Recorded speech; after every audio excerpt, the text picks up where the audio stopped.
Hey folks, see Rachana Ranade here and I welcome you all to another. असं कसं काय?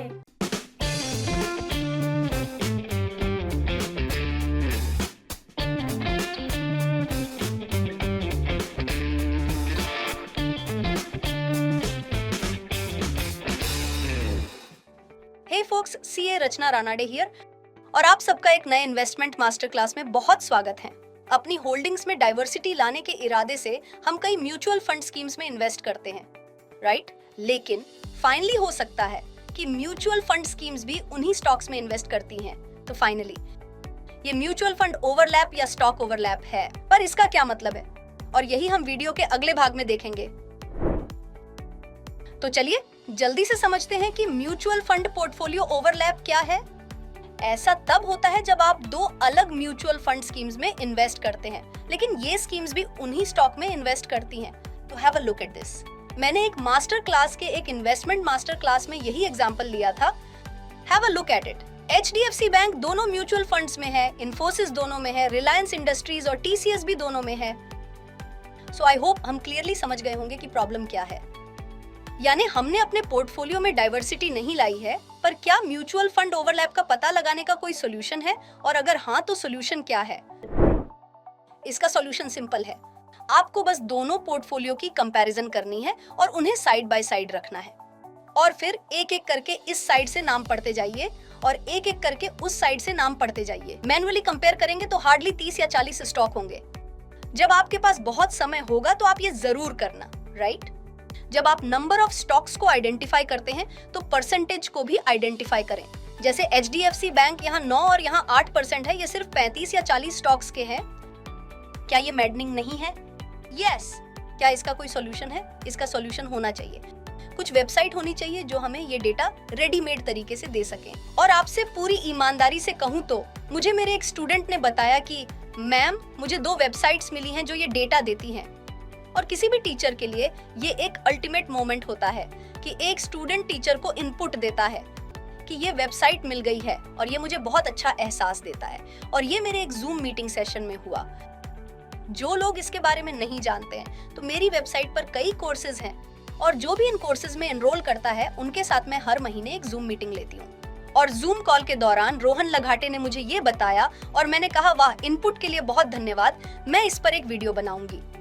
तो इसलिए वीडियो के अगले भाग में मैं उन 2 फ्री वेबसाइट्स के बारे में बात करूंगी जो हमारे लिए अवेलेबल हैं। इस वीडियो में मैं 2 मेन सॉल्यूशंस के बारे में बात करने जा रही हूँ। एक है एडवाइजर खोज नामक वेबसाइट और दूसरा है thefundu.com, और एक फ्री एक्सेल टूल भी अवेलेबल है जिसे द फ्री फिन कैल के नाम से जाना जाता है। मैं इन सभी के लिंक डिस्क्रिप्शन बॉक्स में देने वाली हूँ। एक बहुत इंपॉर्टेंट बात, ये याद रखें कि ये कोई पेड प्रमोशन नहीं है। सचमुच मुझे लगा कि ये सभी अच्छे सॉल्यूशन हैं, तो मैं इसे आपके सामने ला रही हूँ। ठीक है, तो ये आपके लिए पहला सॉल्यूशन है। आपको याद हो तो मैंने वैल्यू रिसर्च वेबसाइट के बारे में बात की थी और मैंने एडवाइजर खोज वेबसाइट के बारे में भी बात की थी। जब हमने रोलिंग रिटर्न के बारे में डिस्कस किया था, तो आपको बस इस वेबसाइट advisorkhoj.com पर जाकर म्यूचुअल फंड रिसर्च के सेक्शन में जाना है। इसमें आपको म्यूचुअल फंड रिसर्च में बस इस म्यूचुअल फंड पोर्टफोलियो ओवरलैप पर टैप करना है। जब आप इस पर टैप करते हैं तो सबसे पहले आपको क्या करना है? आपको कैटेगरी को सिलेक्ट करना होगा। सिलेक्ट इक्विटी लार्ज कैप की कैटेगरी। आपको 2 फंड की कंपैरिजन करनी होगी, राइट? तो मान ले कि हम एक्सिस ब्लू चिप ले रहे हैं। डिस्क्लेमर, ये रिकमेंडेशन नहीं, तो फंड्स की कंपैरिजन है। तो एक है एक्सिस ब्लू चिप और दूसरा है कैनरा रेबेको। ओके, तो इन 2 म्यूचुअल फंड्स में कितने स्टॉक कॉमन है, कितनी परसेंटेज होल्डिंग कॉमन है, इसका एनालिसिस हम सिर्फ एक क्लिक से करने जा रहे हैं। जब मैं इसे सबमिट करती हूँ, जब सबमिट बटन दबाती हूँ, आप देख सकते हैं। देखिए, एक्सिस के 87% स्टॉक कैनरा रेबेको के साथ कॉमन है, और अगर मैं कैनरा रेबेको की कंपैरिजन एक्सिस से कर रही हूँ तो 67% होल्डिंग कॉमन है। अब नीचे स्क्रॉल करके आप ओवरऑल पोर्टफोलियो ओवरलैप भी देखिए। नो ओवरलैप 38.2% है, और एवरेज पोर्टफोलियो ओवरलैप, ये एवरेज इन 2 फिगर्स का होगा जो मैंने आपको बार ग्राफ में दिखाया है। एवरेज पोर्टफोलियो ओवरलैप 61.8% है। अब इन दोनों में कितने स्टॉक कॉमन है? इन दोनों में 25 स्टॉक कॉमन है। और वो कौन से 25 स्टॉक है? सी कॉमन स्टॉक्स अक्रॉस 2 फंड्स, मैं उस पर क्लिक करती हूँ और जब मैं इस पे क्लिक करूंगी तो आपके लिए तैयार लिस्ट अवेलेबल होगी जो आपको ये भी बताती है कि हर एक स्पेसिफिक स्टॉक में कितना परसेंटेज होल्डिंग है। सॉल्यूशन नंबर 2 वेबसाइट है thefundu.com। मैं चैनल पर पहली बार इस वेबसाइट की बात कर रही हूँ, तो आपको यहाँ बस टूल्स के सेक्शन में जाना है और यहाँ क्लियरली देख सकते हैं जो म्यूचुअल फंड पोर्टफोलियो ओवरलैप है और यहाँ मैं बस इस पे क्लिक करती हूँ। मैं बस इसे जल्दी से सिलेक्ट कर लेती हूँ। मुझे लगता है कि ये वही था, एक्सिस इक्विटी फंड ग्रोथ। फिर से उसी के साथ कंपेयर करते हैं Canara Robeco. Okay, blue chip equity growth और मैं गो पर क्लिक करती हूँ। यहाँ 87 और 67 है। Just have a look at this. क्या ये सेम था? वापस जाकर चेक करते हैं। परसेंट होल्डिंग बिल्कुल सेम है। ये 87% और 67% है। दोनों वेबसाइट्स में बिल्कुल सेम रिजल्ट है।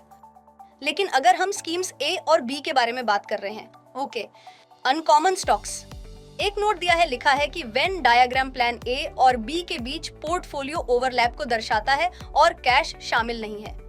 तो क्योंकि वो कैश को शामिल नहीं कर रहे हैं, यही कारण हो सकता है कि अनकॉमन स्टॉक्स के लिए परसेंट थोड़ा अलग है पर कॉमन के लिए ये बिल्कुल सेम है, राइट। अब अगर आप यहाँ जाए तो पोर्टफोलियो ओवरलैप दिया गया है, सेम है, कॉमन स्टॉक्स 25 हैं। ओके, अब अगर आप मुझसे पूछें कि ये कैसे बेहतर है, तो मुझे लगता है कि एडवाइजर खोज वेबसाइट की कंपैरिजन में ग्राफिक्स बेहतर हैं। यहाँ भी ऐसा ही है।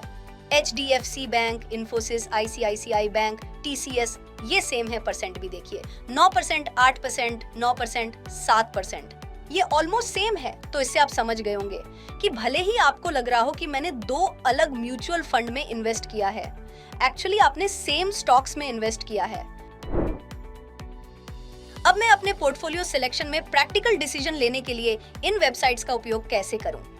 अगर आपके पोर्टफोलियो में पहले ही Axis blue chip mutual fund है और आप एक और म्यूचुअल फंड ऐड करना चाहते हैं, कम रिस्क लेने वाले होने के नाते वो दूसरा म्यूचुअल फंड जिसे ऐड करना चाहते हैं, आप सोचेंगे कि वो भी लार्ज कैप स्पेस से होना चाहिए। ओके, वो भी एक ब्लू चिप म्यूचुअल फंड होना चाहिए। तो फिर आप म्यूचुअल फंड को फिल्टर कर लें कौन सा फंड आपके लिए उपयुक्त है। सवाल ये है कि मैं कैसे चुनूं कि कौन सा म्यूचुअल फंड मेरे लिए अच्छा है। हमारे पास magic of mutual fund course है। मेरी वेबसाइट rachanaranade.com पर जाकर इस कोर्स को देखिए, राइट। तो इस कोर्स में मैंने जो प्रोसेस सिखाई है, उसे सीखने के बाद मान ले कि आप 2 म्यूचुअल फंड को फिल्टर आउट कर लेते हैं। ओके, एक है कैनरा रिबेको और दूसरा है कोटक म्यूचुअल फंड, चाहे वो लार्ज कैप हो या ब्लू चिप स्पेस से हो। आपको याद हो तो पिछले भाग में हमने बताया था कि इन 2 म्यूचुअल फंड में 87% कॉमन था, एक्सिस और कैनरा रिबेको। अब हमें ये समझना होगा कि किन 2 फंड्स के बीच कितना कॉमन पोर्टफोलियो है, एक्सिस और कोटक। तो मैं यहाँ क्या करती हूँ, मैं बस कोटक ब्लू चिप टाइप करती हूँ। ओके, ठीक है, और मैं बस गो पर क्लिक करती हूँ। जब मैं गो पे क्लिक करती हूँ तो यहाँ कॉमन स्टॉक्स परसेंटेज 82% है। वहां ये 87% था, यहाँ 82% है। यहाँ तक कि कॉमन स्टॉक्स का नंबर 24 है, वहां ये 25 था, राइट। फिर अगर आपको याद है कि कितना परसेंटेज ओवरलैप है, तो हार्डली 0.5% का गैप था, कोई बड़ा डिफरेंस भी नहीं था। पर यहाँ आप एक्सिस और कोटक के बीच देख रहे हो, लेकिन ICICI के लिए ये 1% से ज्यादा है। TCS के लिए ये गैप 5.5 वर्सेस 7.5 है, 2%। रिलायंस के लिए ये 4.5 to 7.5% है, 3% का गैप है। HDFC सेम सिचुएशन, और अगर कोटक महिंद्रा बैंक की बात करें तो ये 7.14% एंड 2.75% है। तो क्या आपको एक्सिस और कैनरा रिबेको की कंपैरिजन में इन 2 म्यूचुअल फंड्स में अच्छा डाइवर्सिफिकेशन मिल रहा है? आप समझ गए होंगे कि इन्वेस्टमेंट डिसीजन लेते समय म्यूचुअल फंड पोर्टफोलियो ओवरलैप का उपयोग कैसे करें। सेशन को कंक्लूड करने से पहले इन 2 वाक्यों को देखें और इनमें से सबसे पहला ये है कि ये म्यूचुअल फंड सबसे अच्छा है, और दूसरा कौन सा है कि ये म्यूचुअल फंड मेरे लिए बेस्ट है। और इन 2 वाक्यों में से आपके अनुसार कौन सा वाक्य सही है, कमेंट्स में बताएं, और अगर आप सही हैं तो अपनी पीठ जरूर थपथपाएं। इसका मतलब आप फाइनेंशियल लिटरेसी की ओर एक कदम और आगे बढ़ गए हैं। आई होप आपने ये सेशन एंजॉय किया होगा। तब तक टेक केयर, जय हिंद एंड बाय बाय।